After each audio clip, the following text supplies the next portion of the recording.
Okay, awesome. So before we really get into it with one of my favorite people, angels, DJs, realtors. All of the above. So many hats. Okay. So many hats. I just wanted to get into the concept of Saudade and why we chose you as like our first artist to feature. So Saudade is all about like nostalgia and like tapping into like the essence of a place and like the magic that particular spot has. And you're such an integral part of like the Austin scene. So what do you think like makes Austin like the most magical place on earth for music?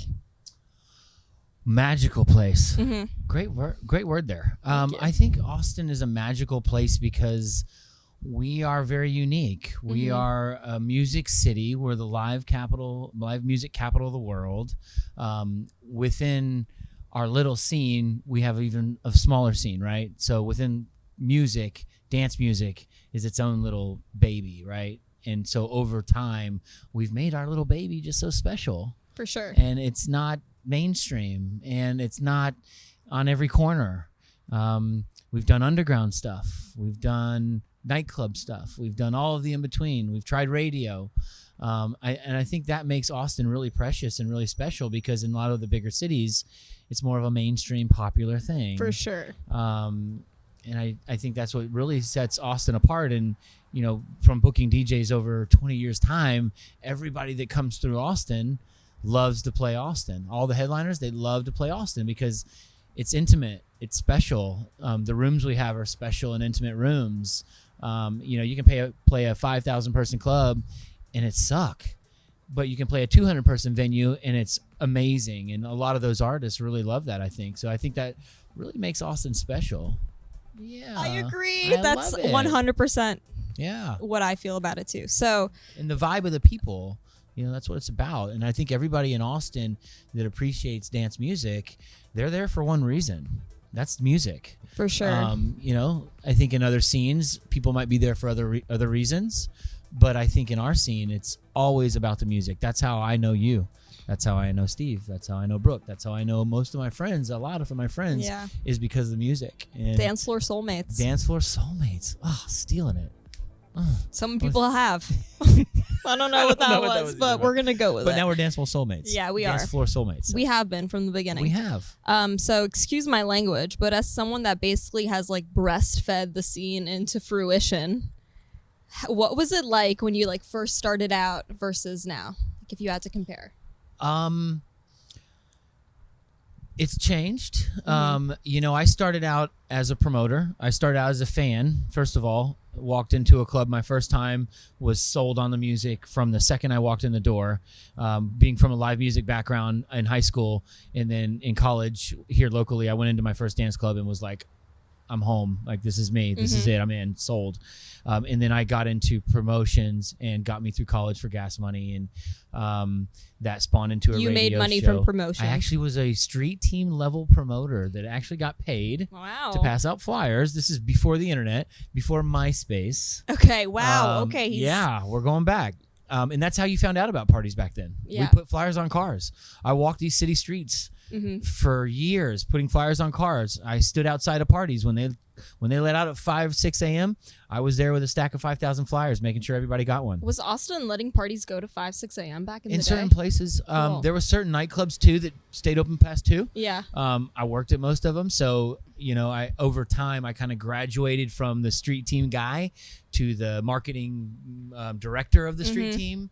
And then that led into marketing the whole club and then to festivals and whatnot throughout the time. But I think, you know, how it's changed from then, for me personally, it went from promoting to doing my own parties and doing my own events, thinking, okay, I want to start DJing at my own events. And with that, just it kind of took off from there because I already knew how to market myself because I was marketing my events. So then it was like, oh, well, I'm going to DJ at my own events now. So that's how I guess it got started with me. But, you know, musically how things have changed, I think it's kind of gone full circle, Roxy. Really? How yeah, so? well, we just had Deep Dish here last weekend. Yeah. We booked him in 2000. But do you feel like he's still playing the same vibe music? I think or musically, his music is timeless. I think the Dubfire, good music is. Yeah, I think Dubfire, the set that he played this past Saturday, rewind 20 years ago, Yeah. it's probably similar to what he was playing though. Okay. I mean, obviously not the same. There's genres come and go, I feel like, but there's a sound within house music that will forever be house music. For sure. Yeah. And I think that has changed over time, and the city has changed, and parties have come and gone, and nightclubs have come and gone. We've gone through the EDM phase, which was like the bottle popping phase in Vegas and EDM. In Austin. I experienced it firsthand. I played at those venues. It wasn't my favorite thing to do, but at the time it was fun, and it was playing in front of 500 plus people, getting paid good, and I was okay with it. I've always put my own spin on EDM, and then at the end of the day, though, I always came back to my house music roots, and that's kind of where the Saudade thing came in, to where I could, go back to my roots a little bit. For sure. So that makes me think of two questions. Yeah. What do you think like your go-to genre is, and what does it mean to you? And then also, what was special about playing Saudade? What is my go-to? Yeah, because I've seen you play so many different types of sets. Like, where do you feel like is home for you? Oh, man, I love that question, Roxy. Home to me is, I think it's progressive house. How did I know that? Yeah, I think it's deep house. Within deep house, there's genres of deep house now, but to me, it's deep house, it's drums, it's tribal, it's progressive, it's percussion, it's drums, it's bongos, it's congos, it's a little bit of saxophone, maybe a nice vocal every now and then. But I feel like because I've played all these places and all these genres of house music, I've got a feel for all of them. And that's really what, at the end of the day, like that's what Saudade was for me, was there was no dance floor. This was what I felt was going to be pretty, what I felt was going to be emotional, and what I felt was going to work for what we were doing in the live video concept. Because, I don't want to go down the rabbit hole of live streaming, but you don't have a dance floor. Yeah. So you have to go with what I think feels good, and what I think people at home behind the desk or on their couch listening or having a dance party in their living room. I feel like those were the tracks. I selected every song, hand selected, with a journey in mind, of an hour-long journey, and that was progressive house, and that's what I stuck with, and that's kind of where my roots are. And 20 years ago, I started buying those records, and here I am 20 years later buying those same records. The sound has changed a little bit, but at the end of the day, it's still progressive house. It's still house music. I appreciate all forms of house music, but if you had to tell me what my home was, I'd say it's progressive, tribal, deep house music. For sure. Now they have a new genre called Afro house. I love Afro house. Afro house is my jam. And the reason it's a new genre is because the masses put it on the labels as Afro house. So you go to Beatport, you look at Afro house, that's my jam right now. To me, it's deep house, but it's more lower BPMs, it's slowed down, it's more drums, a little bit of vocals. It's not 2 a.m. hands in the air. There's a time and a place, right? I think there's a time and a place for all dance music. And Afro house is all day, every day, though. I agree with that. It's a nonstop in my player. Yeah. What was so special about playing Saudade for you? Wow, that's a loaded question, because that's a great question. But it was really special because Steve and Brooke had this idea of the live stream game has started. We've seen the Circle sets, and we've seen a couple other people doing stuff like that, but we wanted to do Austin. We wanted to make it special. I kind of had the same vision, so it was like we came together, and it was all about the spot, right? And that spot to me was super perfect because before that was a park, it was a soccer field. I grew up playing soccer on that field. So when I was in my middle school years, I was playing soccer on that field. And now fast forward 25 years later, I'm DJing, doing a live set throughout the city of Austin facing my beautiful city. The skyline has now magically changed. And it was just super special because they had a vision. I had a vision. The visions came together.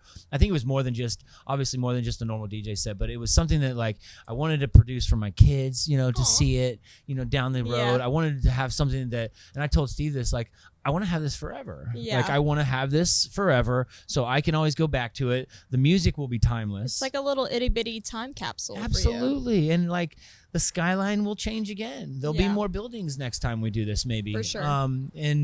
And so it was really special for me just because of where that specific location was. But I think the whole concept in general of what Saudade is, I mean, I was sold from day one. When Steve said, hey, this is what I'm looking at doing, I was in. I was like, done. Yeah. And here's what, can I put my little touch on it? And Steve was obviously all about it. We agreed on everything. It was no, you know. He's incredibly easy to work with. That's a given. Yeah. That's a given. But it was just like all of our goals aligned. Every idea that somebody brought to the table was a great idea. Yeah. No one had done it. No one's done it still. So, you know, I just think it's a really special thing, and it showcases Austin, and I'm anxious to see the DJs that do it next. And I will be a huge fan of it and supporter, and hopefully all of you will as well. So I know you were talking about how this would be like a small time capsule and you could show your sons when they're older. Have your sons reacted to music, and like what's the memory you look forward to making with them when they're a little bit older? Great question. Thank you for asking. I think that, you know, I want to create something that I can look back on years later and I can show them and say, hey, this is how cool your dad was. I have many moments like that from what my dad did for me or what he did when he was younger. And I just thought that was so cool that my dad did this, my dad did that. Yeah. I still talk about those moments to this day, things that he did.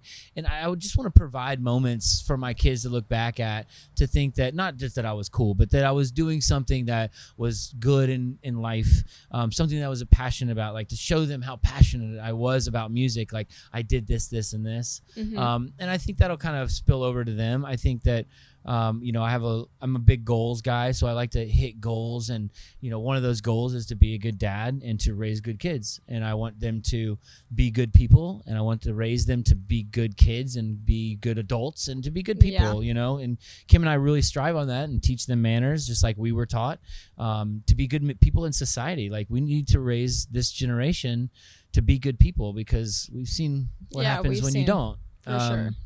And everybody parents differently, and that's just the way that I choose to be. But I think to answer your question, I just want to leave a legacy that is, if I died tomorrow, that they could look back on and say my dad was hip and cool, and he loved what he did, and he was fun, because you know we gotta have fun doing it all, right? There's no Toddy B without fun. So, and I think that's just, I think that's something they'll look back on, and for me, it's music, so I love it. Definitely. Yeah. Out of the two of them, if you had to pick one to be a DJ, who would it be and why? Oh man, that's a good question. You're full of these. I know, I'm like, tell me about your babies, please. Yeah, no, I love talking about it, so it's all good. As you know, kids too, they're totally different. Yeah. Can I put in my guess? Yeah, go ahead. I'm gonna say Baby Dean. Yes. His little, you know. So Christian's 5, Dean's 2, almost 3. Christian he's both of us. They're both of us in different ways, right? But I think we call him Hurricane Dean. Yeah. So I think that tells you enough right there. So Dean's the one that's climbing on stuff, breaking stuff, pulling knives out of the counter, the drawers, and wants to be engaged in everything. And he's just a little bit more hyperactive. So I think he's going to be the one that we have to keep our hands on. I think he's definitely going to be following more in the crazy Toddy B lifestyle. I wanted to know what you thought Saudade would mean to Austin and why it's important that it's here in the scene. Well, I'll say, first of all, I'm super thankful and grateful and humbled to be the first Saudade guest. Yeah. Again, like we spoke about, I kind of had a vision of something like this. So when Steve and Brooke came with the idea, it was a no-brainer for me. But I think we've just changed in our way we see music. I mean, this pandemic has changed a lot of things, obviously, and I think one of them is now we're looking at the computer screen a lot more. So have people that aren't going out as much. You know, with the pandemic, we're going to ease back into it, but for the time being, in the last 9-10 months, live streams have taken over.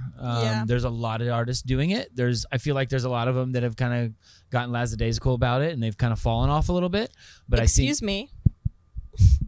Get back to your kitchen. My bad. Touche. I think it's just, I think it's a way to, another channel to get music out there. Yeah. I think it's, it's the new norm, if you will. For sure. It's a new thing. And now that we realize that people are watching, like I remember how many people were tuning into those live streams. I can see the little ticker, you know, and once the Saudade airs, we'll see the number that rolls through and more people watch it as the brand grows. And then more guests come on and, it'll get bigger and bigger and bigger. And I think it's going to take off, and nobody in Austin is doing it. Nobody in Texas is really doing it. I don't really think, there's some cool live stream sets that are out there. But I think this is on another level. For sure. I think it's super special. Again, thankful to be a part of it. And I'm ready to watch it grow. And I think it's just, to answer your question, I think it's a great way to get music out there again with people that don't need to go to a club to hear good music. Like if I can turn a couple people onto some new tunes, my mission accomplished, right? Definitely. I'm always about educating people on music. And if I can use this as another channel to do that because we can't be in a nightclub, I'm all about it. And I'm in my living room doing it, or my kitchen doing it, or we're in various locations throughout the city that are all iconic locations that are going to be amazing. And we have some great stuff in store for the future, which I'm really excited for everybody to tune in and check those things out, because this is just the tip of the iceberg. This one location was great. It was the great first one, but there's a lot of stuff in the hopper that I think people are really going to like. So definitely tune in. I know. I'm very excited. Great. And we just feel so lucky to have tapped into your special brand of magic for our first one and turned so many people onto it. Oh, thank you. I appreciate that. Speaking about the pandemic, how do you think music is going to shift after this kind of hopefully has ended? What do you see for the future of going out, live crystal streams? Ball. I know. I'm like, Toddy, you got answers? Because we don't know. Well, how about we'll see what Toddy's version of that is. So I think we're going to ease back into it. I think that slowly but surely the vaccine will come out. We'll all get the vaccine. Who knows when that'll be. I'm ready to get back out. I'm ready to see shows. I know everybody in this industry is. I'm ready for the bars to be open. I'm ready for the clubs to be open. I'm ready for the artists to be touring again. Yeah. I can only hope and pray that we just stay safe as we can. If you are going to shows, be safe. I totally get it. But at the same time, this is an opportunity for those that are not going back out to shows to watch Saudade, to see what we're doing, to build the brand, to help us build this little community. Because, like I said, this is just, I'm number one, and we've got a list of great artists. We've got a list of awesome locations. I say we as in the team, but, and it's just, again, I'm grateful and thankful to be the first one to do it, but I think the roster of guys and gals that are behind me are just going to make it awesome. And we're going to build something grassroots style. It's not going to be a massive production. It doesn't need to be that. It's very simple. It's some cameras. It's great music. It's great artists. It's great people like yourself, Brooke, Steve, the team, minimal cost. And it's going to look awesome, though. It's going to look like $1 million production. Yeah. And it doesn't have to be that. Like the way technology is now, you can be in your living room and watch this set and feel like you're literally, there's drone footage going through the city, around the city, and through the hills and the sunset. And it's beautiful. And it was just great to do it. It was great to play the music. And you can do that from your living room right now. And I kind of think that's sometimes a little bit sexier than being in a dark dungeon. You can be 100% naked in your living room. I'm just saying, and you can put it on your TV, have people over, have that playing in the background. For sure. I put that on in my house when I have people over, and it's just tunes, and we're watching some type of event of some type on YouTube or whatnot.